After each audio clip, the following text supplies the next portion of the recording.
we did not need. So I don't understand. Again, I don't understand why we're giving money to say like United Airlines, because United Airlines had $40 billion extra in profit that they're supposed to put in the bank for times like this, which they didn't. They just bought their stock back, which means they just gave their cash and gave it to everybody. And so now they're broke. So now they want the government to give them money. Now, if the government doesn't give it's all ridiculous.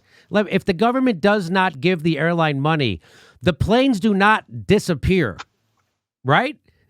Right. The airport hub is still there. The infrastructure is still there. The talent is still there. The whole point of capitalism and equity markets is that when bad things happen, you either have savings or the equity holder gets hit, they get wiped out, and then when the crisis is over, people with cash on the sidelines come in and go, hey, you want to buy an airline? That's how this happens. But no, we've decided to circumvent that. We guarantee equity prices. This is insane, right? What you're basically doing when you fund these companies is guaranteeing the floor for their equity. You're stopping bankruptcy. So you have capitalism without bankruptcy, and you have basically socialism for the rich, and then you have capitalism for the poor because you're on your own and you're lucky if you can get unemployment. So what you're saying, so what I was saying at the beginning is that let the airline go bankrupt in a normal process. Those people all have unemployment insurance who work for that. They all get their unemployment plus whatever extra the government wants to give everybody during this pandemic on top of that. So they're taken care of. But who isn't taken care of the people who recklessly ran this company and did stock buybacks. And so now we get rid of those people instead of rewarding their bad action. We get rid of them. And so now there's a moral hazard in the bullshit that they were doing before. Otherwise, now there isn't, and you're rewarding bad management, right? Yeah, absolutely. You're ensuring bad management. You're making sure that they stay there. It's literally insane. So look, go back to this financial crisis, right? Remember the argument too big to fail? Yes. Now, it's a great argument, but we don't really know if it's true because we didn't allow them to fail. So right there, you've got a moral hazard problem because now you're convinced I'm too big to fail. I'm going to have a cheaper cost of capital than everyone else because I know you'll never allow me to go bankrupt, so I can do whatever I want. You build moral hazard into the system. It's bad enough doing this with banks that could have a systemic risk. There's no systemic risk with cruise lines.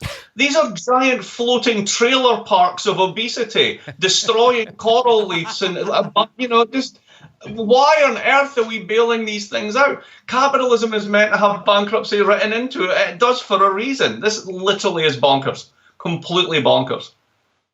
So let me just go to this. You also tweeted this out. It says, pick of the day, why the U.S. growth model really can't do shutdowns. Reason number 72.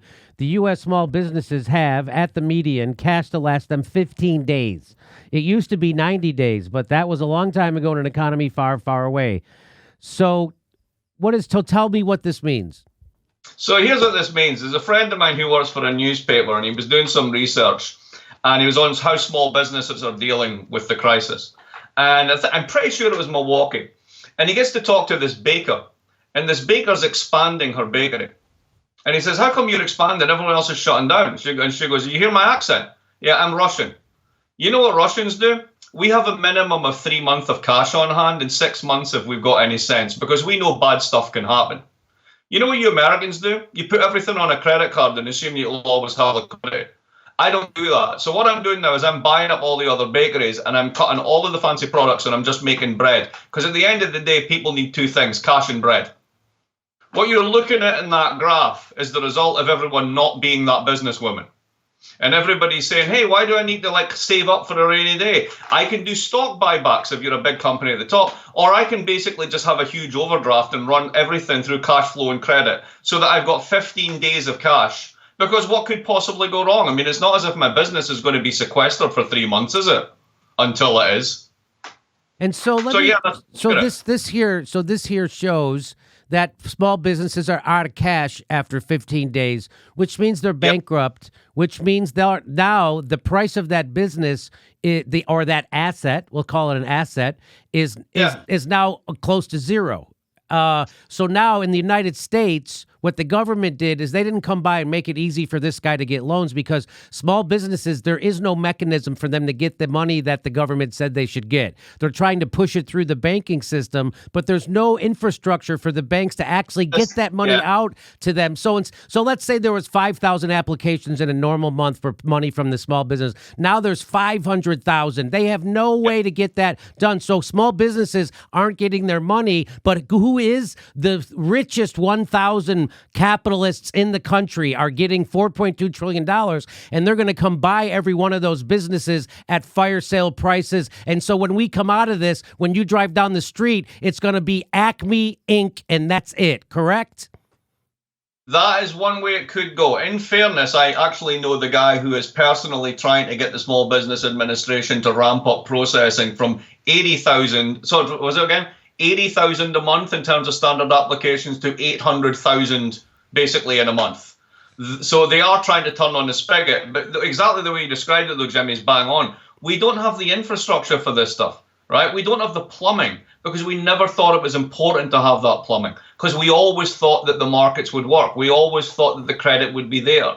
So we just never insured against it. We did the plumbing. Redundancy is expensive, and we don't like doing that. So we run fast, we run hard, we run lean, and we run into a brick wall. And that's basically what you're saying. And so what is a very real possibility is that our entire capitalist culture will be restructured in the next year or two, and when we won't really be able to recognize our capitalist country from before the pandemic. Is that extreme for me to say, or is that possibility? I think that is a possibility. This brings us back to what we opened with, which was quotes from Adam's piece, which is up in foreignpolicy.com. And again, I encourage everyone to read it. We don't know, but the range of possibilities could be much broader than we think. And those possibilities might end up being pretty good over the long run in some ways. For example, I mentioned the bankruptcy of health insurance companies. You might be forced into doing single payer eventually simply because there's no alternative, right? It's also unlikely that Acme Inc. or alternatively the private equity industry are going to buy up all the small restaurants, because what they would do is they would just open up 75,000 versions of the Cheesecake Factory, and that would suck, and no one would go there, right? So there's capital will be redeployed. There's no doubt about who's sitting on the sideline going, oh, this is going to be good if I can keep it going. Let's hope that it works out slightly better than that, but the writing's on the wall. You're right about that. And let me show you one more thing. This is quite a. This is from Jim Cramer's show on CNBC, and up in he has a graphic up that says the Dow's best week since 1938, which we covered that. Right. We covered that story. But then the crawl says more than 16 million Americans have lost jobs in 3 weeks. So this just proves that Wall Street is not the economy. That's what that says, right?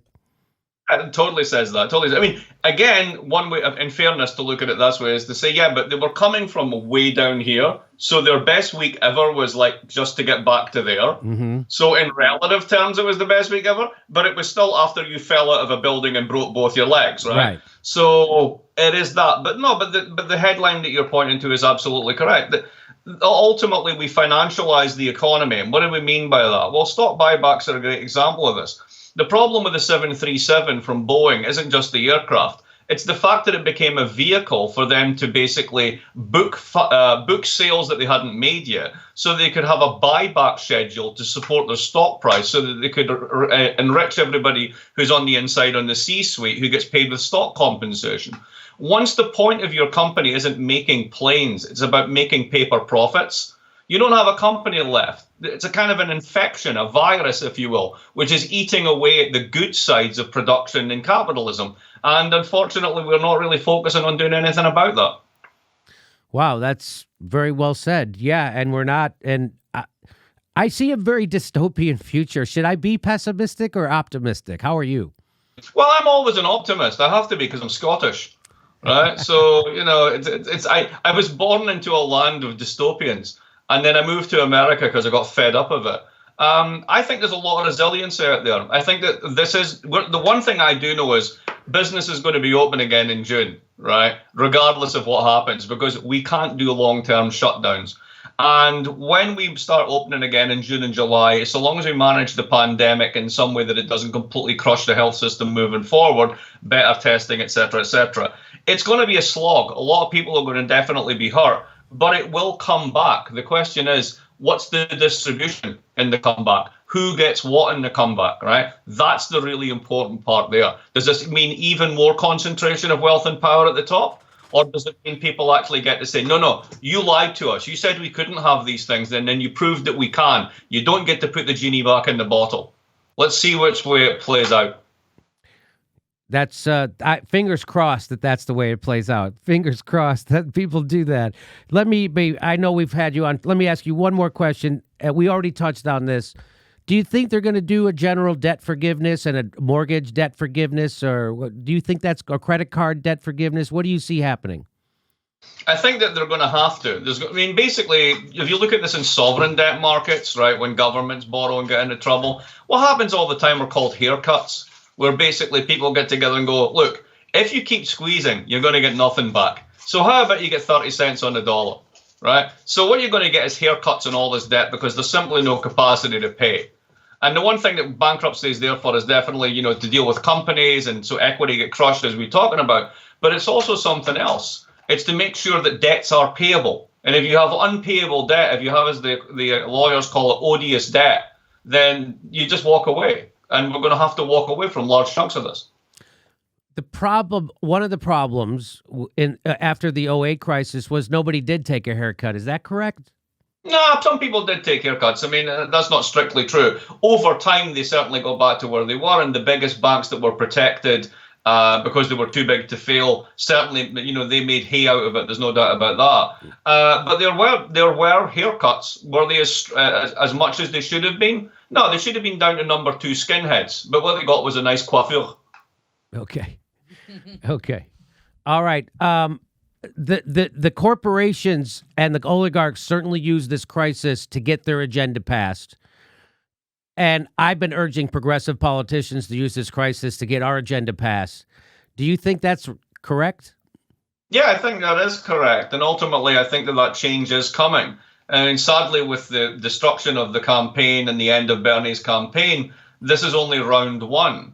And I think that what's going to happen is the Republicans have one more electoral cycle in them, either through Trump or one after Trump, simply because of the sort of the dynamics of voting amongst baby boomers and conservative politics amongst the older part of the American population. But society does evolve one funeral at a time. So just give it time, Jimmy. Okay. All right, Mark Blyth, thank you so much for coming on, and appreciate it. We look forward to your new book, which will be out in June, Angrynomics. And do you have, should we point people towards your website? Yeah, or the Twitter feed. I usually spend more time on Twitter than on the website, so it's MK Blyth. And sure, let's have me back on in June. We'll talk about the book, because we'll all be bored talking about the virus. Yes, yeah. Would love to. Thank you again. We'll have you back on in June. Thanks for coming on. All right.